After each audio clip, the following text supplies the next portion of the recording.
a los que todavía sobreviven y a los que luchan por un sindicalismo sano en el país. Gracias por estar con nosotros. Muchas gracias a usted, don Rafael. Primero tenemos que hablar sobre el origen del 1 de mayo. En la década del 80 del siglo antepasado, en los Estados Unidos, en Chicago específicamente, un congreso de trabajadores acordó que el 1 de mayo de 1886 era la fecha para que se estableciera un horario de 8 horas, que el día estuviera dividido en 3 partes, 8 horas para trabajar, 8 horas para descansar y 8 horas para dedicarlo a la familia, a los estudios y a otros menesteres. En esa época los horarios eran de 12 y 14 horas al día.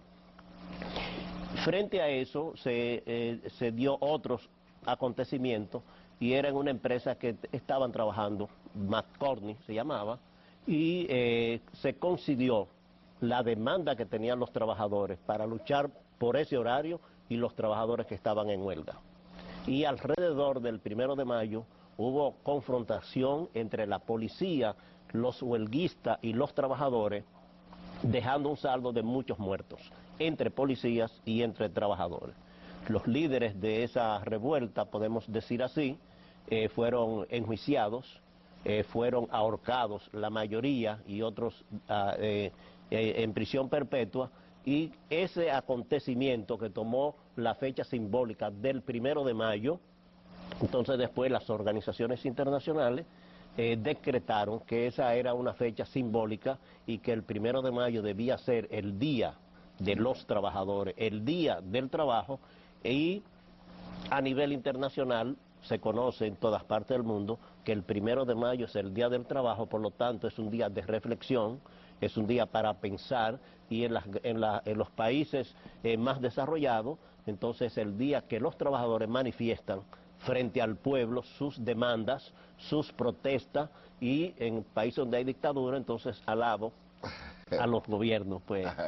Pero siempre hay manifestaciones, es el día de la manifestación de los trabajadores y se recuerdan a los mártires de Chicago. Sí, eso explica el origen del surgimiento del día 1 de mayo como un acontecimiento mundial que se celebra simultáneamente en todos los países, exceptuando desde luego a Estados Unidos de América, porque la matanza de Chicago, como ha descrito nuestro invitado, se produjo en esa nación.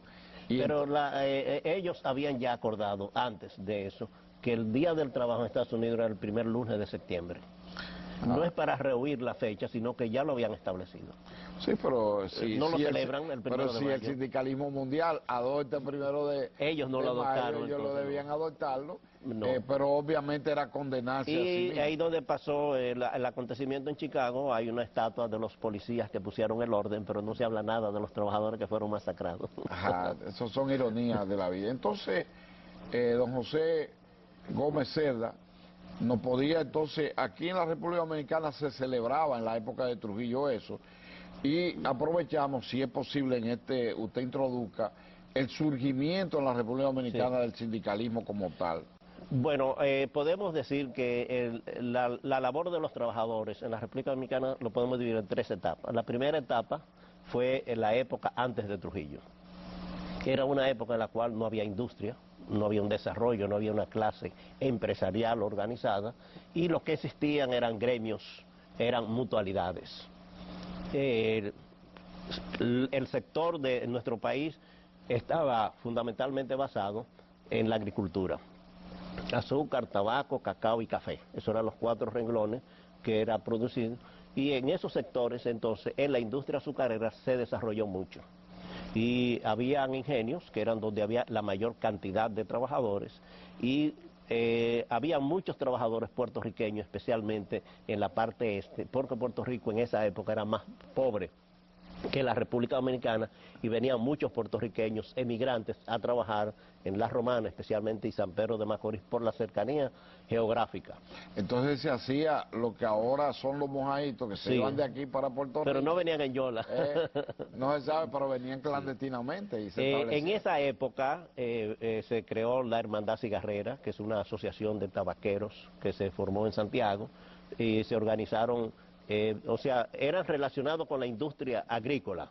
Quiere decir que habían en los ingenios azucareros, que ya estaban desarrollados, eran empresas norteamericanas, y además de eso en la industria de tabaco, no tanto en café y cacao, porque ahí nunca los trabajadores se organizaron bien como se organizaron en la Hermandad Cigarrera, o sea, en la industria de los cigarros y en la industria azucarera. En esa época podemos decir que se destacó un gran líder que no ha sido muy reconocido por nosotros ni por el pueblo, que se llamó José Eugenio Cunhar. Cunhar era un organizador, era hijo de un alemán, nacido en Puerto Plata, y Cunhar organizó trabajadores en San Pedro de Macorís y organizó trabajadores en Puerto Plata. Pero la labor más grande que hizo José Eugenio Cunhar fue la representación internacional.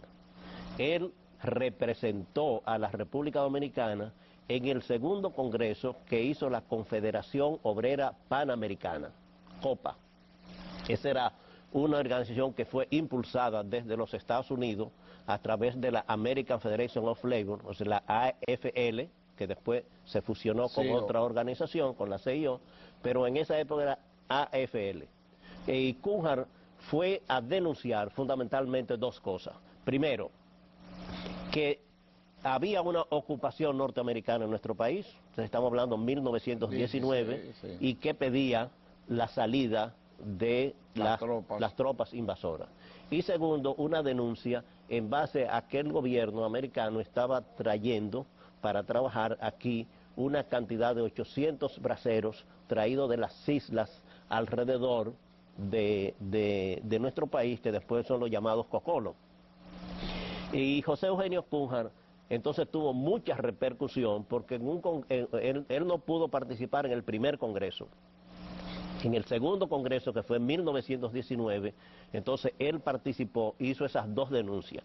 Pero además él tuvo mucho apoyo de Samuel Gompers, que era el líder norteamericano de la AFL. Y Samuel Gompers ayudó mucho para comunicarse con el gobierno norteamericano para demandar la desocupación de la isla. Entonces, la desocupación, la intervención, la primera intervención norteamericana. Muy bien, un gran aporte de movimiento sindical a la historia de lucha por la independencia y la soberanía nacional. Es uno de los grandes aportes que en el primer segmento hace nuestro invitado, el licenciado José Gómez Cerda. Pero además Cunhar hizo otros aportes ahí. Sí, pero vamos a esos aportes, lo vamos a ver en el próximo segmento de este programa Momento de la Historia.